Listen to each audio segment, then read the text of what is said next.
ರೈತರೇ ಹೇಳಿ ಎದ್ದೇಳಿ. ರೈತರ ಕೃಷಿ ಜಮೀನನ್ನು ಕೈಗಾರಿಕೆ, ರಸ್ತೆ, ಟೌನ್ಶಿಪ್ ಮತ್ತು ಅಭಿವೃದ್ಧಿ ಹೆಸರಿನಲ್ಲಿ ತಲಾಂತರಗಳಿಂದ ನಮ್ಮ ಪೂರ್ವಜರು ಕಾಪಾಡಿಕೊಂಡು ಬಂದಿರುವಂತಹ ಕೃಷಿ ಭೂಮಿಯನ್ನು ಕಬಳಿಸಿ ರಿಯಲ್ ಎಸ್ಟೇಟ್ ದಂಧೆ ಮಾಡಲು ಮುಂದಾಗಿರುವ ಸರ್ಕಾರದ ವಿರುದ್ಧ ಸೆಟೆದು ನಿಂತು ಬಾರ್ಕೋಲ್ ಚಳುವಳಿ ಮಾಡುವ ಮುಖಾಂತರ ನಮ್ಮ ಕೃಷಿ ಭೂಮಿಯನ್ನು ಉಳಿಸಿಕೊಳ್ಳಲು ಮುಂದಾಗಿ ಎಚ್ಚರ ಎಚ್ಚರ ಎಚ್ಚರ. ಸರ್ಕಾರಗಳೇ ಎಚ್ಚರ.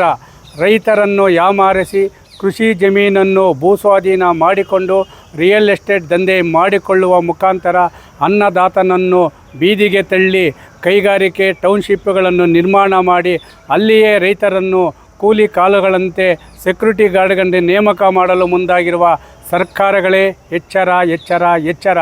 ರೈತರ ಕೋಪ ಕಟ್ಟೆ ಹೊಡೆದಿದೆ. ಬಿಡದಿ ರೈತರು ಟೌನ್ಶಿಪ್ಗೆ ವಿರೋಧ ಮಾಡಿ ಒಬ್ಬ ವಯಸ್ಸಾದ ಮಹಿಳೆ ಒಂದು ಮಾತು ಹೇಳ್ತಾರೆ, ಏಯ್ DK ಶಿವಕುಮಾರ್ ಅವರೇ, ನಿನಗೆ ತಾಕತ್ತಿದ್ದರೆ ಬಂದು ನಮ್ಮ ಊರಲ್ಲಿ ನಮ್ಮ ಕೃಷಿ ಜಮೀನನ್ನು ಮೇಲೆ ಕೈ ಹಾಕು ಅಂಥೇಳಿ. ಆ ಒಂದು 70 ವರ್ಷದ ವಯಸ್ಸಾದಂತಹ ಮಹಿಳೆಗಿರುವ ರೋಷಾಗ್ನಿ ಏನು ಇವತ್ತು ಕೋಪ ನಮ್ಮ ಯುವ ಸಮುದಾಯಕ್ಕೆ ಯಾಕಿಲ್ಲ ಅಂತೇಳಿ ನಾವು ಪ್ರಶ್ನೆ ಮಾಡ್ತಾಯಿದ್ದೀವಿ. ಆ ಮಹಿಳೆಗೆ ಬಂದಿರುವಂಥ ಕೋಪ ಪ್ರತಿಯೊಬ್ಬ ಯುವಕರಿಗೂ ಬರಬೇಕು. ಇವತ್ತು ಕೋಟಿ ಕೋಟಿ ಖರ್ಚು ಮಾಡಿ ಶಿಕ್ಷಣ ಪಡೆದರೂ ಸಹ ಉದ್ಯೋಗ ಸಿಗ್ತಾ ಇಲ್ಲ. ಇವತ್ತು ಸ್ವಾಭಿಮಾನದ ಬದುಕನ್ನು ನೀಡಿರುವಂತಹ ಕೃಷಿ ಭೂಮಿಯನ್ನೇ ನಂಬಿ ಜೀವನ ಮಾಡುತ್ತಿರುವ ಕೃಷಿ ಭೂಮಿಯನ್ನೇ ಇವತ್ತು ಅಭಿವೃದ್ಧಿ ಹೆಸರಿನಲ್ಲಿ ಕೊಲ್ಲಲು ಹೊರಟಿರುವ ಸರ್ಕಾರಗಳೇ, ನಿಮ್ಮ ರೈತ ವಿರೋಧಿ ಧೋರಣೆ, ಕೃಷಿ ಭೂಮಿ ವಿರೋಧಿ ಧೋರಣೆ ಕೈ ಬಿಡಿ. ನಮ್ಮ ಕೃಷಿ ಭೂಮಿಯನ್ನು ನಮಗೆ ಉಳಿಸಿ. ಯಾಕಂದರೆ ಇವತ್ತು ರೈತ ಅಂದರೆ ಇಡೀ ದೇಶಕ್ಕೆ ಅನ್ನ ಹಾಕುವ ಅನ್ನದಾತ. ಅಂತಹ ಅನ್ನದಾತನನ್ನು ಶೋಷಣೆ ಮಾಡುವ ಮುಖಾಂತರ ನೀವು ಟೌನ್ಶಿಪ್ ಮಾಡ್ತೀವಿ, ನಾವು ಕೈಗಾರಿಕೆ ಮಾಡ್ತೀವಿ, ರಸ್ತೆ ಮಾಡ್ತೀವಿ. ಅಲ್ಲ ಸ್ವಾಮಿ, ಕಂದಾಯ ಮಂತ್ರಿಗಳೇ, ಸರ್ಕಾರಗಳೇ, ಇವತ್ತು ನಿಮಗೊಂದು ಪ್ರಶ್ನೆ ಮಾಡ್ತಾಯಿದ್ದೀವಿ. ಇವತ್ತು ರಾಜ್ಯಾದ್ಯಂತ ಲಕ್ಷ ಎಕರೆ ವೆಚ್ಚದಲ್ಲಿ ಗೋಮಾಳ ಇದೆ.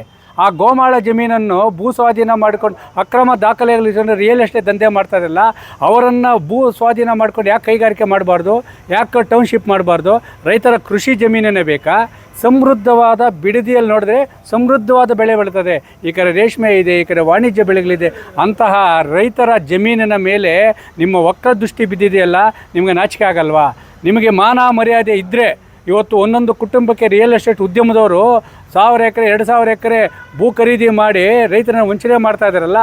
ಒಂದು ಕುಟುಂಬಕ್ಕೆ 5 ಎಕರೆ ಮೀಸಲಾಗಿ ಮಂಜೂರು ಮಾಡಿ, ಇನ್ನು ಮಿಕ್ಕೆಲ್ಲ ಜಮೀನು ತಗೊಳ್ಳಿ. ಅದನ್ನು ಬಿಟ್ಟು ರೈತರ ಕೃಷಿ ಜಮೀನು ತಂಟೆಗೆ ಬಂದರೆ 1 ಎಕರೆಗೆ ಬದಲಾಗಿ 5 ಎಕರೆ ಗೋಮಾಳ ಜಮೀನನ್ನು ಕೊಡಿ, ಕೃಷಿ ಫಲವತ್ತಾದ ಜಮೀನು ಕೊಡಿ. ಅದನ್ನು ಬಿಟ್ಟು ಕೃಷಿ ಜಮೀನ ಮೇಲೆ ನಾನು ಟೌನ್ಶಿಪ್ ಮಾಡ್ತೀನಿ ಅಂತ ಯಾರೋ ನಿಮ್ಮ ಫಾಲೋವರ್ಸ್ನನ್ನು ಮಾಡ್ಕೊಂಬಿಟ್ಟು ಅವ್ರನ್ನ ಕರ್ಕೊಂಬಂದುಬಿಟ್ಟು ನಾವು ನಮ್ಮ ಭೂಮಿನ ಕೊಡ್ತೀವಿ ಅಂತ ಹೇಳ್ಬಿಟ್ಟು ಹೇಳಿಕೆ ನೀಡೋದಾಗಲ್ಲ. ಇವತ್ತು ಆ ಬಿಡದಿ ಗ್ರಾಮದಲ್ಲಿ ಆ ರೈತ ಮಹಿಳೆ, ಆ ವಯಸ್ಸಾದ ಮಹಿಳೆ ಕೀಡಿರುವಂತಹ ಒಂದು ಹೇಳಿಕೆಗೆ ನಿಮಗೆ ತಾಕತ್ತಿದ್ದರೆ ಉತ್ತರ ಕೊಡಿ. ಇವತ್ತು ಹೇಳ್ತಾ ಇದ್ದೀವಿ, ರಾಜ್ಯಾದ್ಯಂತ ರೈತರ ಒಕ್ಕಲೆಬ್ಬಿಸಿ ಕೃಷಿ ಜಮೀನು ಭೂಸ್ವಾಧೀನ ಮಾಡಿಕೊಂಡಿರುವ ಬಿಡದಿ ಒಂದು ಟೌನ್ಶಿಪ್ಗೆ ನಮ್ಮ ಕೋಲಾರ ರೈತ ಸಂಘದಿಂದ ಸಂಪೂರ್ಣವಾಗಿ ವಿರೋಧ ವ್ಯಕ್ತಪಡಿಸುವ ಜೊತೆಗೆ ಆ ಕೃಷಿ ಜಮೀನ ಉಳಿವಿಗಾಗಿ ಕೋಲಾರ ಜಿಲ್ಲಾ ರೈತ ಸಂಘದಿಂದ ನಾವು ಕೋಲಾರ ಟು ಬಿಡದಿ ಚಲೋ ಮಾಡುವ ಮುಖಾಂತರ ಈ ಒಂದು ರಿಯಲ್ ಎಸ್ಟೇಟ್ ಮಾಫಿಯಾ ನಿಲ್ಲಲಿ, ಬಿಡದಿ ರೈತರ ಕೃಷಿ ಭೂಮಿ ಉಳಿಯಲಿ, ಆ ಒಂದು ಯುವಕರ ಭೂಮಿ ಉಳಿಯಲಿ ಅಂತೇಳಿ ದಿನಾಂಕ 4/6/2026 ಗುರುವಾರ ಬೆಳಗ್ಗೆ 9 ಗಂಟೆಗೆ ಕೋಲಾರದಿಂದ ಬಿಡದಿವರೆಗೂ ರೈತರ ಜಮೀನು ಉಳಿವಿಗಾಗಿ ಬಿಡದಿ ಚಲೋ, ಕೃಷಿ ಭೂಮಿ ಉಳಿಯಲಿ, ಆ ರಿಯಲ್ ಎಸ್ಟೇಟ್ ಮಾಫಿಯಾ ತೊಲಗಲಿ ಅಂತೇಳಿ ಹೇಳುವ ಮುಖಾಂತರ ಕೋಲಾರ ಜಿಲ್ಲಾ ರೈತ ಸಂಘದಿಂದ ಇವತ್ತು ಬಿಡದಿ ಟೌನ್ಶಿಪ್ಗೆ ಏನು ವಿರೋಧ ರೈತರು ಮಾಡ್ತಾಯಿದ್ದಾರೆ, ಆ ಹೋರಾಟಕ್ಕೆ ಕೋಲಾರ ರೈತ ಸಂಘದ ಸಂಪೂರ್ಣವಾದ ಒಂದು ಬೆಂಬಲವನ್ನು ನೀಡುವ ಜೊತೆಗೆ ಸರ್ಕಾರಗಳ ವಿರುದ್ಧ ಹೋರಾಟಕ್ಕೆ ಕೋಲಾರ ಜಿಲ್ಲೆಯಿಂದಲೇ ನಾವು ಬೆಂಬಲವನ್ನು ಸೂಚನೆ ಮಾಡುವ ಮುಖಾಂತರ ನಮ್ಮ ರೈತರ ಕೃಷಿ ಜಮೀನು ಉಳಿಸುವ ಒಂದು ಹೋರಾಟಕ್ಕೆ ಮುಂದಾಗ್ತಾಯಿದೆ.